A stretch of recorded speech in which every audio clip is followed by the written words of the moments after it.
When you think of ancient Rome, you probably picture massive marble buildings, the Colosseum, and these wild, over-the-top feasts. You know, the scenes you see in every movie. Powerful senators lounging on couches, being fed grapes by servants while tables groan under the weight of roasted meats. It's this powerful image of pure luxury and excess. But what if I told you that for almost every single person in Rome, that image was a complete fantasy? What if the reality was a world away from those banquets? The truth is, the fuel that built one of the greatest empires in history wasn't roasted peacock or fancy delicacies. It was something way simpler, way more humble, and honestly, a lot more interesting. Before we deep dive into the history, my name is Boris, and I'd love to know, where are you listening from, and what was the best part of your day? Feel free to share it in the comments below. And if you find comfort or curiosity in these calm history journeys, consider giving the video a like and maybe even subscribing for more. Now, settle in. Let's drift gently into the past. See, the story of what Romans actually ate isn't one story, it's two. It's a tale of two Romes separated by a huge gap in wealth. On one side, you have the plebeian, the regular guy, the soldier, the craftsman. On the other, you have the patrician, the senator, the super wealthy elite. And while they lived under the same sun, their dinner plates looked like they came from two different planets. But they did have some things in common.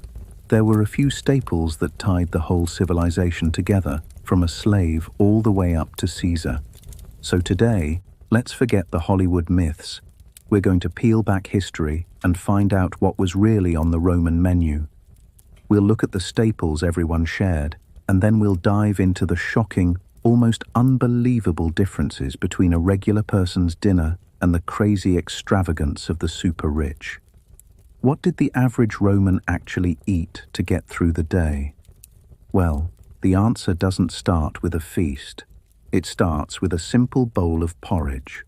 Okay, so before we get into the wild differences, we have to talk about the common ground. And in ancient Rome, pretty much everyone's diet was built on three key things: grains, olive oil, and wine. Historians call it the Mediterranean triad.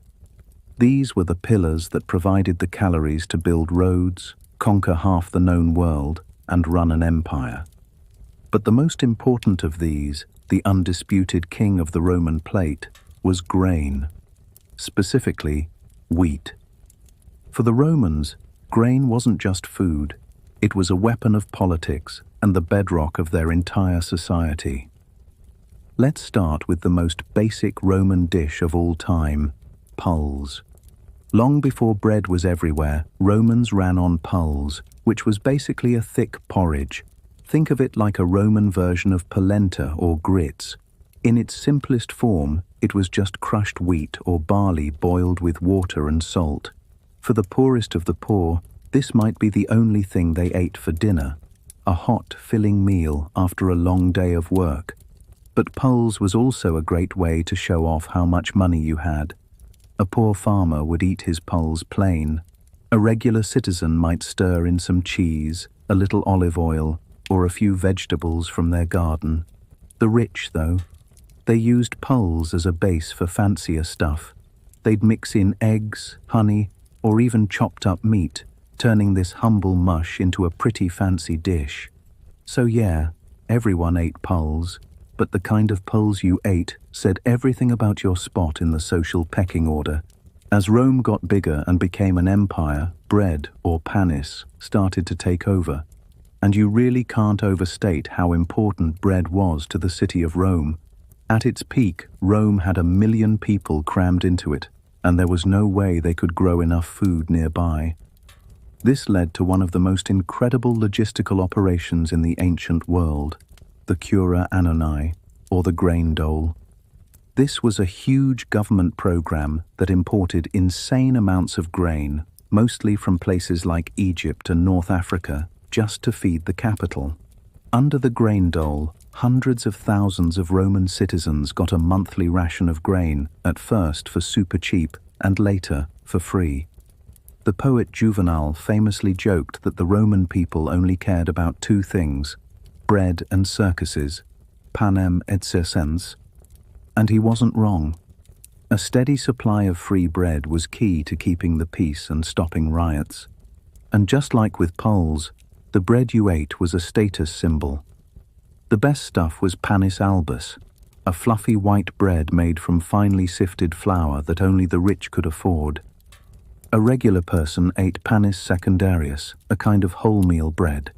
It was decent, but not as fancy. The poor often had to settle for bread made from cheap grains like barley, which made a dark, heavy loaf called panis sordidus, which literally means dirty bread. One of the coolest things we know about Roman bread comes from Pompeii. Archaeologists there found perfectly preserved carbonized loaves, round and scored into 8 wedges. This bread, called panis quadratus, was probably what you'd find in any Roman bakery. The scores made it easy to just break off a piece, which was perfect since most people ate with their hands. Now, most Romans lived in crowded apartment buildings called insulae, and these places usually didn't have kitchens because they were a massive fire hazard. So, most people didn't bake their own bread. They'd either buy a loaf from a professional baker, called a pista, or they'd take their grain ration to a local mill to get it ground, then take the flour to a bakery to have it cooked in a big communal oven. So whether it was a bowl of porridge or a loaf of bread, grain was what brought everyone together, and also what set them apart. It was the fuel of the empire, but the quality of that fuel was a daily reminder of exactly where you stood in Rome's rigid world. So, we've got the grain foundation. Now let's see what else was on the plate of your average Roman, the plebeian, the common worker. If you weren't rich, your diet was simple, seasonal, and almost entirely vegetarian. Not because of some health craze, but because that's all you could afford. Meat was a luxury, something you might only get at a religious festival or if a wealthy patron gave you a food basket. So, besides their daily bread or porridge, the bulk of their diet came from vegetables and legumes. These were cheap and easy to get. The most common veggies were things like cabbage, leeks, onions, and turnips. Leafy greens like lettuce were popular too. But legumes were the real workhorse. Lentils, chickpeas, and beans were staples, often cooked into a thick, hearty stew that could feed a whole family on a budget. These were filling and packed with protein, which was mostly missing from their diet. People even ate roasted, salted chickpeas as a snack, kind of like we eat peanuts today. Fruit was also pretty common. They'd eat it fresh when it was in season and dry it for the winter. Apples, pears, figs, and grapes were cheap and easy to find. Dates, which were imported, were also surprisingly common in city markets. Fruits were a great source of sweetness in a world that had no sugar. The only sweetener they had was honey, and it was pretty expensive, so the lower classes didn't use it much. So what did a normal day of eating look like? Well, it was different from our 3 meals a day. Breakfast, or ientaculum, was super simple, eaten right at dawn. A working Roman might just have a piece of bread, maybe dipped in some wine or water to soften it up, and if they were lucky, a little cheese or a few olives. Lunch, the prandium, was usually a light, cold meal eaten around noon. It was often just leftovers from last night's dinner, or more bread and fruit. For a lot of people in the city, lunch was street food, grabbed from one of the countless cookshops called thermopolia. Think of these as ancient Roman fast food joints. They were everywhere. Archaeologists have found almost 90 of them in Pompeii alone. They had big clay pots set into a counter, serving up hot stews, sausages, and other simple meals for people who didn't have a kitchen at home. The main meal of the day was dinner, the cena. For the poor, this was eaten pretty early, usually before sunset, probably to save money on lamp oil. And the main event was usually that familiar bowl of porridge or a vegetable stew. So where's the meat? Well, for most people, it wasn't really a thing. It's not that they never ate it, but it wasn't a daily occurrence. Cheaper bits like sausage or organs were sometimes available and could be affordable. A poor Roman might also get a taste of good food from a wealthy patron who might give them a little food basket called a sportula. But for the most part, pork, lamb, and beef were for the rich. In fact, beef was incredibly rare for a long time because oxen were just too valuable for ploughing fields to be turned into dinner. And that brings us to the Roman legions. What did the guys conquering the world eat? Their diet was all about practicality. A legionary's main ration was wheat, about 66 pounds a month, which he had to grind himself to make bread or pulse. On top of that, they got other rations, which were deducted from their pay. This included bacon, which was perfect because it was cured and travelled well, some hard, salty cheese, olive oil, and whatever vegetables they could get. Meat, usually pork, was more common for a soldier than a civilian, but it depended on where they were stationed. Out in Britain, for example, they ate more mutton. Soldiers were also expected to forage for food, and a sickle was part of their standard equipment for that exact reason. So, the picture of the average Roman's diet is one of making do. It was a diet based on seasons and budgets, a long way from the Hollywood feasts, but it's the diet that sustained the silent majority of the Roman people. It's pretty amazing how a society's menu can tell you so much about its social structure, right? From a simple porridge to a soldier's ration, every meal tells a story. If you're finding this trip into the Roman kitchen as fascinating as I am, do me a favor and hit that like button and subscribe for more deep dives into history. And let me know in the comments, if you were an average Roman, which of these staples would you want to eat? The bread, the stew, or some roasted chickpeas? Let me know down below.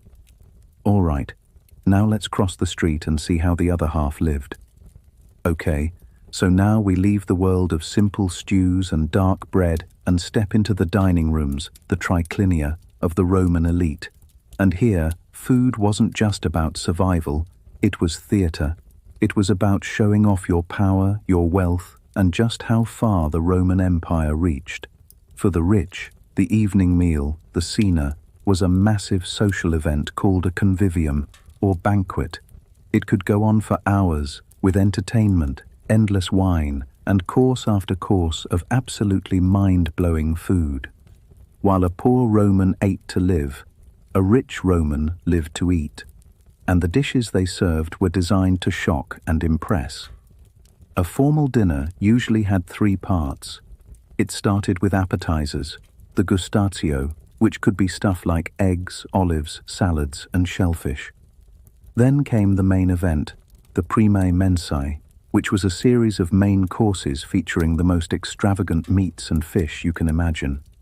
Finally, you got the secondae mensae, the dessert course, which was usually fruit, nuts, and cakes sweetened with honey. Guests would recline on couches, eating with their hands or maybe a small spoon, and slaves were everywhere, cutting up food, clearing plates, and making sure your wine cup was never empty. And the food, the stuff on a wealthy Roman's table was just insane. This is where the movie myths actually have a little truth to them. The elite wanted food that was rare and exotic. They ate birds we would never think of eating, like peacock, crane, and even parrot. The peacock was a real showstopper. They'd roast the bird and then stick all its beautiful feathers back on with honey before serving it, just to make it look incredible. And it gets weirder. Some of the most popular delicacies were just bizarre. Take the edible dormouse, or glis. These weren't regular mice. They were a special kind of rodent that Romans loved so much, they actually farmed them in special terracotta jars to fatten them up. Once they were nice and plump, they'd get stuffed with minced pork and spices, roasted and eaten whole. Tongues were also a big deal. The famous Roman gourmand, Apicius, was supposedly obsessed with flamingo tongue. Think about it. Killing a bird that magnificent just for its tongue was the ultimate flex of, I have too much money. One emperor, Vitellius, was famous for his gluttony and supposedly commissioned a single giant platter that contained pike livers, pheasant brains, peacock brains, and flamingo tongues. And they ate every part of the animal. Offal, or organ meat, was considered a delicacy. Sow's womb and udders were incredibly popular. To get the best flavor, a sow would be spayed, which was a costly procedure that made its womb a true luxury item. The famous cookbook from Apicius, De Re Coquinaria, has recipes for everything from brain sausages to stuffed sow's stomach. Fish was also a huge status symbol.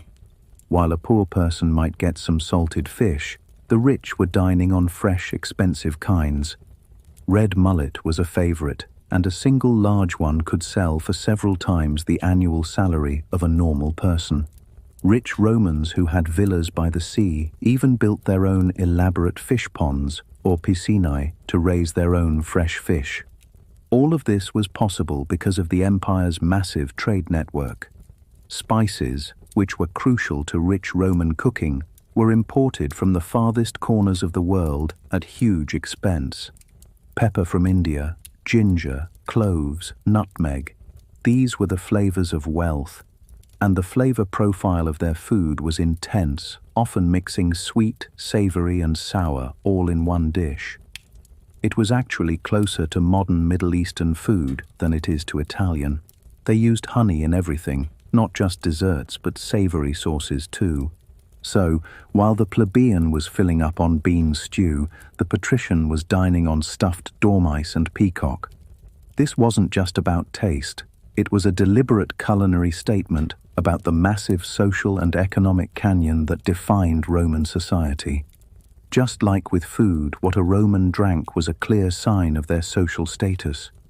But one drink united everybody, from the lowest slave to the emperor: wine. Wine, or vinum, was everywhere. It was the most common drink for all classes. But, and this is a big but, they almost always drank it watered down. Drinking wine straight was seen as something barbarians did.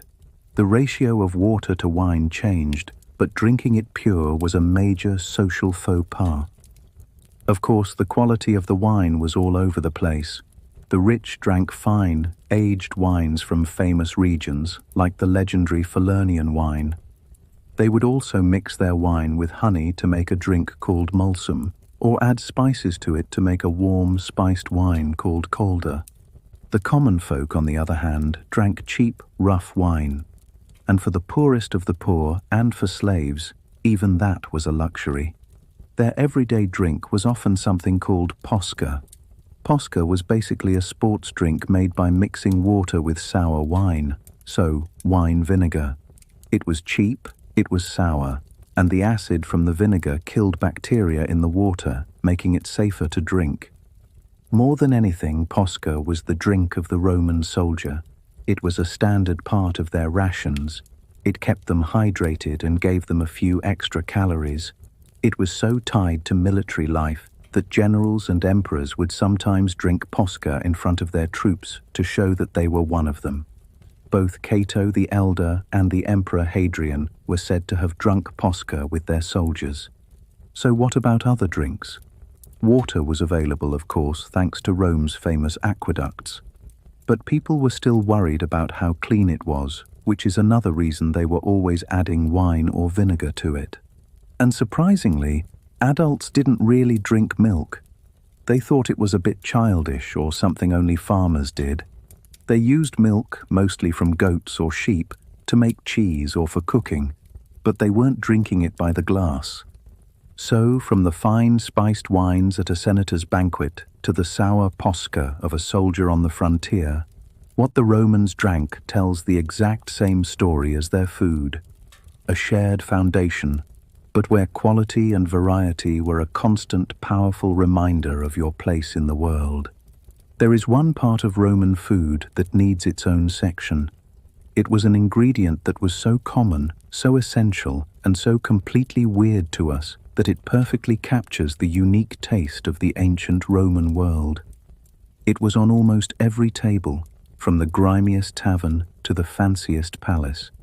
It was the Roman version of ketchup, soy sauce, and salt all mixed together. It was called garum. So what was this stuff? Garum was a fermented fish sauce. And when I say fermented, I mean fermented. Making it was a pungent process. It started with the guts, gills, and blood of fish like mackerel or anchovies. They would layer all of this in huge vats with tons of salt. Then, they'd just leave the vats out in the hot Mediterranean sun for a few months. Over time, the sun and the natural enzymes in the fish guts would break everything down, fermenting it into this rich, brown, salty liquid. That liquid was garum. It was strained to get different grades. The best stuff, called garum floridum, was the first liquid that came off, kind of like extra virgin olive oil. The sludge left at the bottom, called alec, was the cheap stuff, sold to the poor to add a little flavor to their bland porridge. The smell from the garum factories, which were all over the coast, must have been unbelievable. But despite where it came from, the Romans were obsessed with it. The final product had a powerful, salty, savory flavor, what we now call umami. It was a flavor enhancer they put on almost everything. Apicius, the cookbook guy, used it in nearly all of his recipes, from savory stews to, believe it or not, sweet desserts. You really can't overstate how popular garum was. It was a massive industry. Jars of garum were shipped all across the empire. The writer Pliny the Elder called it an exquisite liquid, while the philosopher Seneca, who was clearly not a fan, called it poisonous fish that burns up the stomach. Love it or hate it, garum was the definitive taste of ancient Rome. And while a sauce made from fermented fish guts might sound gross, remember that fermented fish sauces are still a staple in places like Vietnam and Thailand. So the next time you use something like Worcestershire sauce, you can thank its ancient, stinky Roman ancestor. From a simple bowl of porridge to a plate of honey-glazed dormice, the food of ancient Rome tells a story that is way more complicated and fascinating than what you see in the movies. It's a story of shared staples and huge divisions, a menu that perfectly mirrored the social pyramid of the empire. At its core, the Roman diet was built on the humble basics: grain, olives, and wine. Bread and pulse fueled everybody, from laborers to senators. Vegetables and beans filled out the plates of the masses, a simple diet born from necessity. But on top of that, there was a world of unbelievable extravagance. For the rich, food was theater. Their banquets, with everything from flamingo tongues to spices from across the world, were a symbol of the empire's power and reach. The difference between a plebeian's bean stew and a patrician's feast wasn't just about ingredients. It was about two completely different realities happening in the same city. And running through it all was the funky, unmistakable flavor of garum, the fish sauce that seasoned everything, a taste as foreign to us as it was fundamental to them. The diet of the ancient Romans shows us a civilization that was, at its heart, deeply practical, but also capable of mind-boggling indulgence. It shows how food isn't just for nourishment, but can be used to separate people, to impress them, and to define an entire culture. The real Roman menu was a tale of two cities. It was a story of bread and circuses, sure, but also of porridge and patronage, of posca and peacocks. So the next time you picture ancient Rome, look past the togas, picture the farmer with his dark bread, the soldier with his sour wine, and the street vendor selling hot stew, because it's in those simple everyday meals that we find the true taste of the empire. Thanks for joining me on this trip back in time. If you enjoyed finding out what the Romans really ate, please give this video a like and subscribe to the channel for more stories from history. Now for one last question. If you could go to a real Roman banquet, which of the bizarre exotic dishes would you be brave enough to try? The stuffed dormouse? The sow's womb? Or would you just stick to the wine? Let me know your choice in the comments below. Until next time, stay curious.